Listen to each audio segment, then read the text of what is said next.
मैं समझता हूं कि सरासर लोगों का धर्म विश्वास पर आघात है, हमला है। मैं इसको निंदा करता हूं।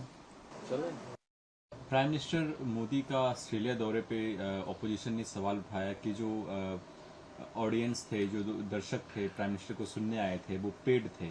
अब सरकार कह रही है कि राहुल गांधी को और तमाम जो अपोजिशन हो माफी मांगनी चाहिए, वो पेड नहीं थे, वो प्राइम मिनिस्टर को देखने ही आए थे और सुनने आए थे। इसके बारे में मेरा कोई जानकारी नहीं है। अगर दूसरे ऑपोजिशन पार्टी ये आवाज उठाए हैं तो सरकार को क्लियर करना है कि सचमुच पेड ऑडियंस थे कि नहीं ये ऑस्ट्रेलिया दौरे पर। सर, वो मस्जिद का जो मामला है एयरपोर्ट के अंदर, मस्जिद अथॉरिटी से भी कल एएनआई ने बात किया। वो कह रहे हैं कि ये तो गलत हो रहा है, सरकार जो है वो अपीजमेंट पॉलिटिक्स कर रही है। हम लोग लगभग 100 साल 136 सालों से ये पुराना मस्जिद है, इसको हटाना कहीं ना कहीं गैर कानूनी है। ये तो सही बताया है। ये 136 साल का पुराना मस्जिद है। बराबर यहाँ पर स्थानीय लोग नमाज पढ़ते हैं। गए शनिवार से ये मस्जिद में नमाज पढ़ना बंद कर दिया गया।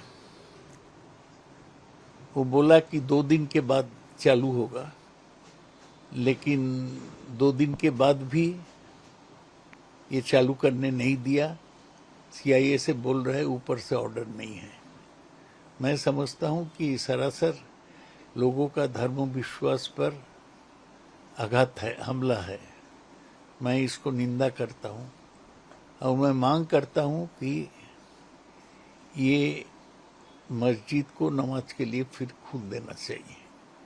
अगर मस्जिद को हटाना है तो स्थानीय लोग जब ये मान जाएंगे तभी ये हो सकता है। सरकार कह रही है कि नवाज रनवे के पास ही क्यों करना है, आप कहीं भी कर सकते हैं। अरे 136 साल से चल रहा है। कह रहे हैं कि अचानक आज बीजेपी हुकूमत में आने के बाद ही ये सवाल उठाया जाता है। इसके पहले भी तो बंगाल में बहुत सारे सरकार था और प्लेन तो चल रहा है दमदम से। ऐसी बात नहीं है कि प्लेन चलना बंद हो गया। ये अन्याय है।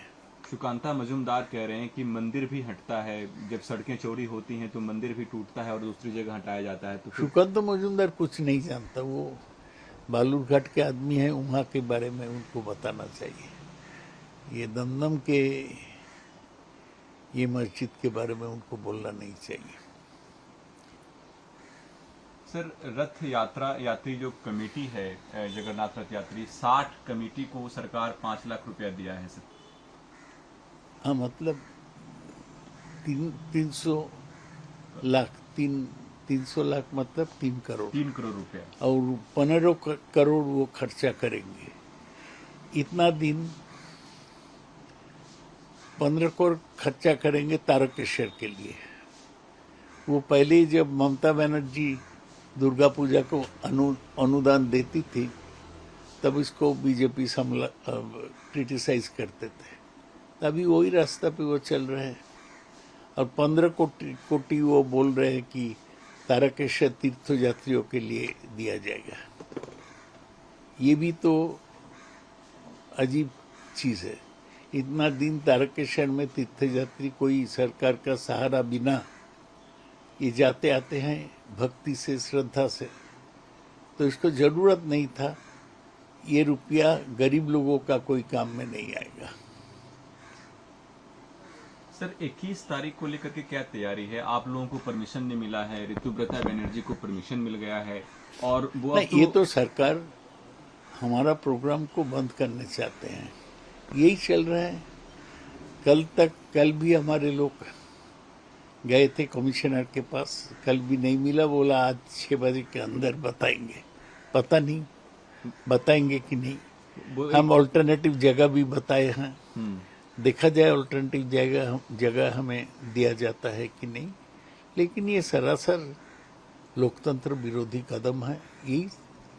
ये लोग चाहते हैं कि तृणमूल को दबा के कमजोर कर देगा, लेकिन इतना आसानी से तृणमूल कमजोर नहीं होगा। ऋतुव्रता बनर्जी कह रहे हैं कि कोर्ट का ऑर्डर है कि टीएमसी अब हमारी हो गई है, जो अरूप रॉय के नहीं वो बोगस है।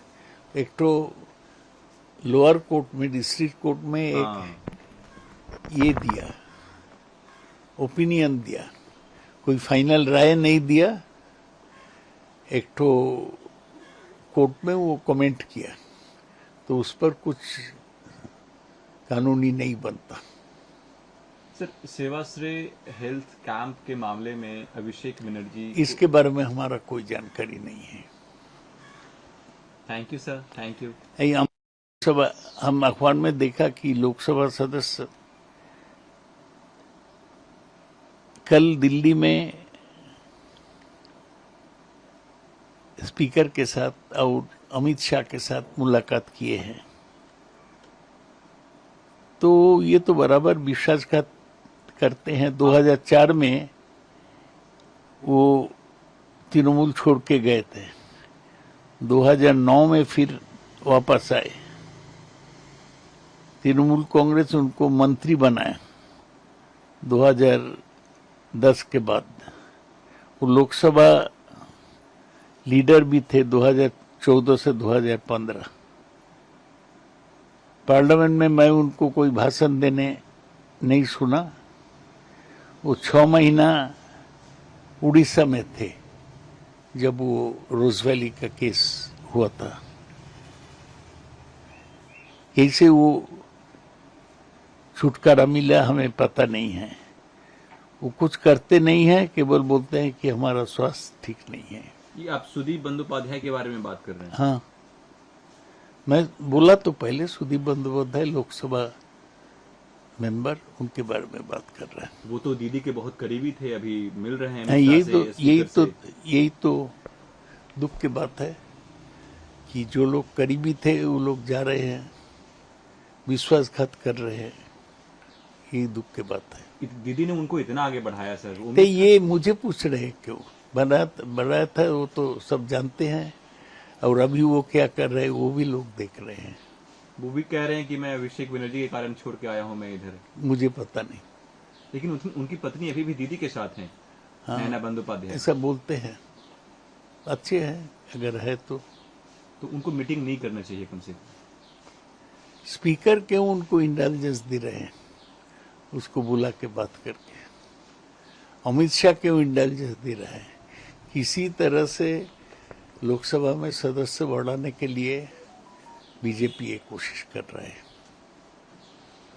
इसका रिजल्ट क्या होगा, आपको क्या लगता है सर? 20 तारीख से सेशन मैं स्पेकुलेशन नहीं करता हूं, जो